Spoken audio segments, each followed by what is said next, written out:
ကိုနှိပ်စက်ခဲ့တဲ့အမေကအမေရင်းမဟုတ်မှန်တိလိုက်ရချိန်ကန်ကျမကကောင်မလေးကိုဘလို့ကစားအောင်မှလဲလက်မောင်းပေါ်ကမဲ့နီလေးတစ်လုံးကသူမရဲ့ဘဝတစ်ခုလုံးကိုပြောင်းလဲပစ်တော့မှာပါ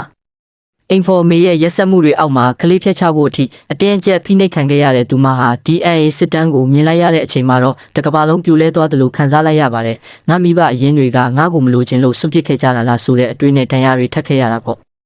ဒါပေမဲ့ CEO ကတော့သူမကိုရင်ခွင်ထဲထည့်ပြီးအားပေးခဲ့ပါတယ်ဘသူကပဲညင်းပယ်ပါစေ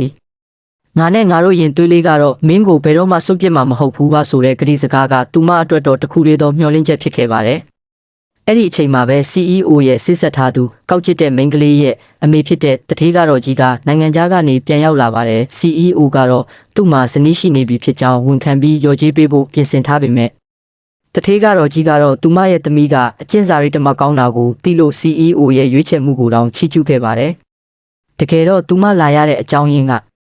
မိသားစုကျမ်းမာရေးစစ်ဆေးရာကနေသူမရဲ့သမီးဟာသမီးရင်းမဟုတ်မှန်သိလိုက်ရလို့ပါသူမရဲ့သမီးရင်းကိုရှာဖို့အတွက်တခုတည်းသောတက်တွေကတော့ညာဘက်လက်မောင်းကမဲ့နီလေးပဲဖြစ်ပါတယ်ဇလန်းကပိုစိတ်လှုပ်ရှားဖို့ကောင်းလာတာက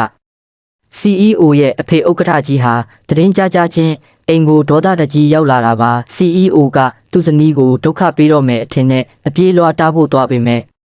တကယ်တမ်းမှာတော့ဥက္ကဋ္ဌကြီးကသူ့မြေးလေးကိုလွှဲထားရတဲ့ချွေးမောက်ကိုလက်ဆောင်တွေတပုံတပင်ပေးပြီးဂရုစိုက်နေတာပါCEO ကိုတောင်းငါမြေးလေးရှိတာကိုဘာလို့ဖုံးထားတာလဲဆိုပြီးတုံးနဲ့လိုက်ရိုက်ပါတော့တယ်အဲ့ဒီအချိန်မှာပဲကောင်မလေးကကြွတ်တက်လို့ဘိုင်းအောင်သွားတာကိုဥက္ကဋ္ဌကြီးကစိုးရိမ်တကြီးဖြစ်သွားတာကတကယ်ကိုကြည်နူးစရာပါ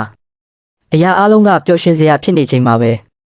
CEO နဲ့အတူပါလာတဲ့တထေးကတော့ကြီးဟာကောင်မလေးရဲ့လက်မောင်းကမဲ့နီလေးလာကိုမြင်သွားတဲ့အခါမှာတော့တကဘာလုံးတိတ်ဆိတ်သွားပါတော့တယ်အိမ်ဖော်ရဲ့သမီးလို့ထင်ခဲ့ရတဲ့ကောင်မလေးဟာတကယ်တော့တထေးကတော့ကြီးရဲ့သမီးရင်းဖြစ်နေတာပါအမေရင်းကိုပြန်တွေ့သွားတဲ့ကောင်မလေးရဲ့ဘဝဘလို့ပြောင်းလဲသွားမလဲအတူအယောင်သမီးအဖြစ်နေထိုင်ခဲ့တဲ့စိတ်ဆက်ထားသူကရောဘလို့တုံ့ပြန်လာမလဲ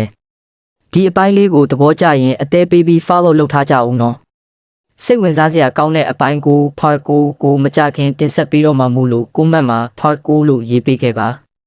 ဗီဒီယိုလေးကို share ပေးခြင်းဖြင့်အားပေးသွားပါဦးခင်ဗျာ